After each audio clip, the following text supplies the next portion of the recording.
Okay, bismillahirrahmanirrahim. Assalamualaikum warahmatullahi wabarakatuh.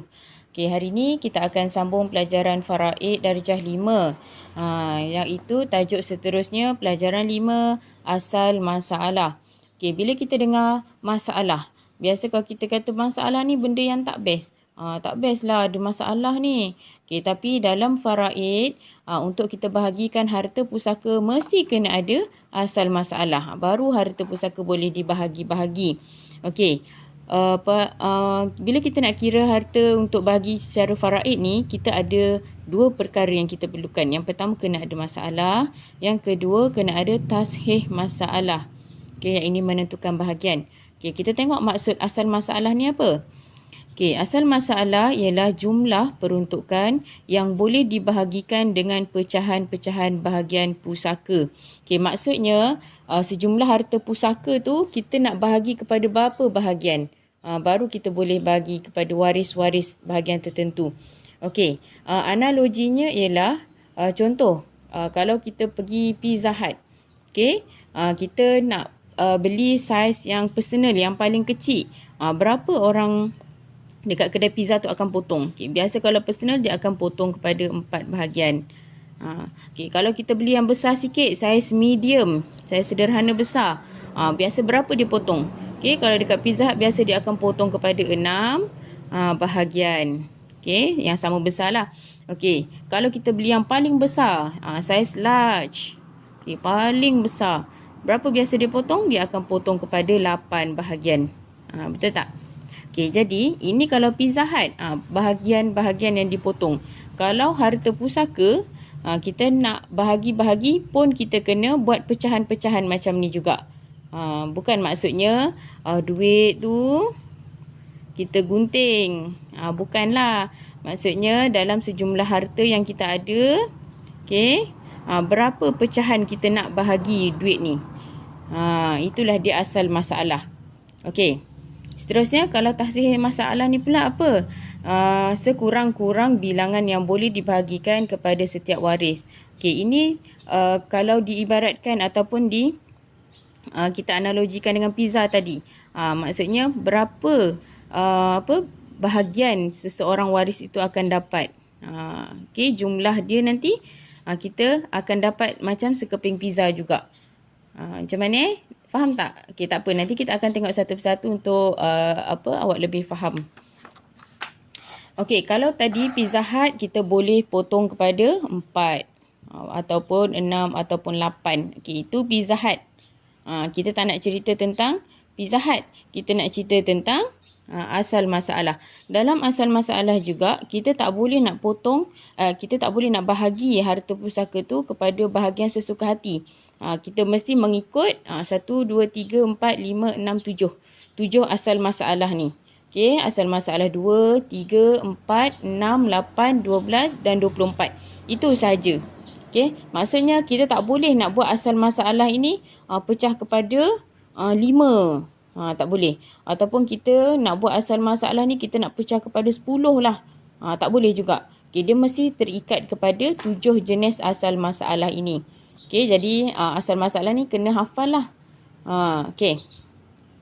Seterusnya kita nak tengok macam mana asal masalah tu boleh jadi 2, boleh jadi 3, 4 dan sebagainya. Okey, kita tengok contoh yang diberi. Okey, kita tengok yang pertama asal masalah 2. Okey, si mati ataupun seseorang itu meninggalkan waris suami dan adik-beradik lelaki si ibu sebapa. 2 ni saja yang dia tinggalkan. Maksudnya yang meninggal ni perempuan lah sebab dia meninggalkan suami kan. Okey, suami bila tak ada anak, tak ada cucu, dia boleh dapat 1/2. Okey. Dan dia meninggalkan juga adik-beradik lelaki seibu sebapa. Okey, adik-beradik lelaki seibu sebapa ni kita dah belajar dia termasuk dalam asobah. Antara 2 ni, inilah asobahnya, iaitu yang akan habiskan harta tersebut. Okey, maka harta tersebut perlu dibahagi kepada 2. Asal masalah kita sebab apa? Suami dapat 1/2. Adik-beradik lelaki ni dia dapat bakinya. Jadi kita nak bagi kepada berapa? Kita nak bagi kepada 2 sahaja. Maka jadilah asal masalah ini 2 sahaja. Okey. Jelas tak untuk yang pertama ni? Okey, saya buat analogi macam ni lah. Katakanlah awak ada sekeping kuih kari puff. Okey. Awak ada satu je kuih kari puff. Bila awak bawa balik rumah, adik awak kata nak juga kuih kari puff tu. Okey, sekarang awak nak potong berapa kari puff ni? Awak nak separuh, adik nak separuh, maka awak potong 2. Okey, 2 bahagian. 1 bahagian, 2 bahagian. Awak potong 2 bahagian inilah. Ibaratnya sama dengan asal masalah ni 2. Tengok harta ini kita nak bagi kepada 2 kan?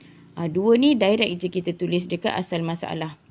Okey, kita tengok pula macam mana boleh jadi asal masalah 3. Okey, contohnya seseorang mati meninggalkan waris ibu dan adik-beradik lelaki sebapa. Okey, ibu, okey, bila si mati tak ada anak, tak ada cucu, ibu boleh dapat 1/3, betul? Okey, maka adik-beradik lelaki sebapa ni tadi dapat bakinya, asabah. Okey, 3 direct je lah. Terus tulis dekat asal masalah ni, kita bahagi harta itu kepada 3 bahagian. Okey, maka ibu akan dapat 1 bahagian sebab 1/3. Okey, 3 tolak 1. Ada berapa baki untuk asabah? Ada 2. Maka ibu dapat 1 bahagian, asabah dapat 2 bahagian. Sah masalah ataupun tashih masalah berada di sini. Kita tambahkan semula. 1 tambah 2 sama dengan 3. Ini tashih masalah. Okey. Seterusnya kita tengok asal masalah 4. Macam mana boleh berlakunya asal masalah yang 4 ni? Okey, contohnya si mati meninggalkan seorang isteri dan juga seorang bapa sahaja. Okey, isteri mendapat 1/4 sebab dia tak ada anak, tak ada cucu kan? Okey, dia dapat 1/4, bapa mendapat asabah. Maka asal masalah ini direct terus kita ambil 4 ni. Sebab kita bahagilah harta dia kepada 4 bahagian, isteri dapat 1 bahagian, asabah ni tadi mendapat 3 bahagian. Okey, kita sahkan masalah ini. 1 tambah 3 mendapat 4. Sah masalah dia. 4 sah masalah sama dengan asal masalah ini. Maka senanglah nak bagi harta pusaka sebab dia sama betul. Okey, kita tengok contoh bagi asal masalah yang 6. Okey, ibu. Okey, si mati tinggalkan ibu dan juga anak lelaki. Okey, kalau ibu dan orang tu ada anak lelaki, ibu ni mendapat 1/6. Ingat tak, kalau ibu tak ada anak, tak ada cucu, dia mendapat banyak, 1/3. Okey, tapi disebabkan ada anak ni tadi, maka ibu mendapat 1/6. Okey, 1/6 dan anak lelaki mendapat asabah baki harta tersebut.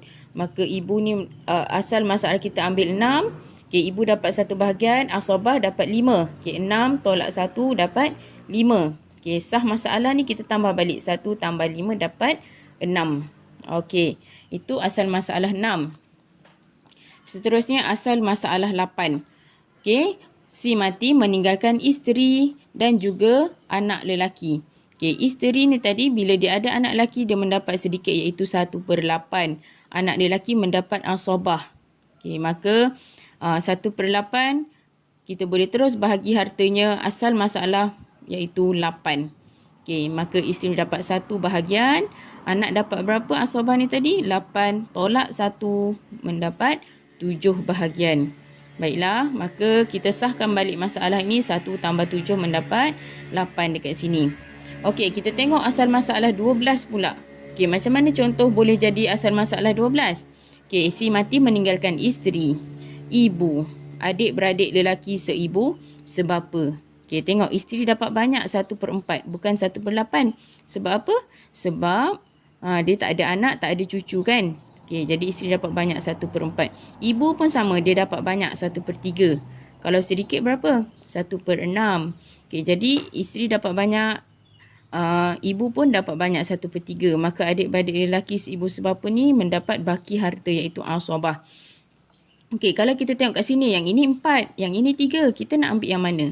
Kalau kita bahagi ke asal masalah kita ambil 4, nanti ibu akan susah. Kalau kita ambil 3, isteri pula akan susah untuk dikira hartanya. Maka kita darabkan je. 4 kali 3 sama dengan 12. Okey, 4 darab 3 dapat jawapannya 12 di sini. Okey, asal masalah 12. Maka 1/4 daripada 12 kita dapat 3 bahagian. 1/3 daripada 12 ibu mendapat 4 bahagian dan asabah bakinya dapat 5. Mana dapat 5 ni? 12 tolak 3 tolak 4 dapatlah 5 bahagian untuk asobah. Okey. Seterusnya kita tengok asal masalah 24. Yang paling banyak lah ni, macam mana harta tu boleh bahagi kepada 24 bahagian. Ini contohnya. Okey, si mati meninggalkan isteri, ibu dan juga cucu lelaki daripada anak lelaki. Okey, kita tengok bila ada cucu, isteri mendapat sedikit, iaitu berapa sedikit dia? 1/8. Ibu pun dapat sedikit, berapa? 1/6. Okey, 8 dengan 6. Nak ambil 8 ke nak ambil 6? Tak boleh ambil salah satu, nanti susah. Okey. 8 kalau kali dengan 6 banyak sangat. 8 kali 6 48. Kalau kaedah ini kita ambil caranya 24. Mana dapat 24 ni? 24 ni adalah okey, macam mana kita dapat 24 ni, saya akan cerita tentang cerita dalam ni jenis asal masalah ni.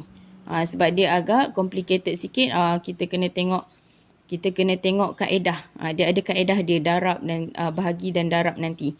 Okey, kita ambil je contoh ni. Okey, isteri, ibu, cucu lelaki, asal masalah ni dapat 24. Macam mana dapat 24? Nanti saya akan cerita dalam video seterusnya. Okey.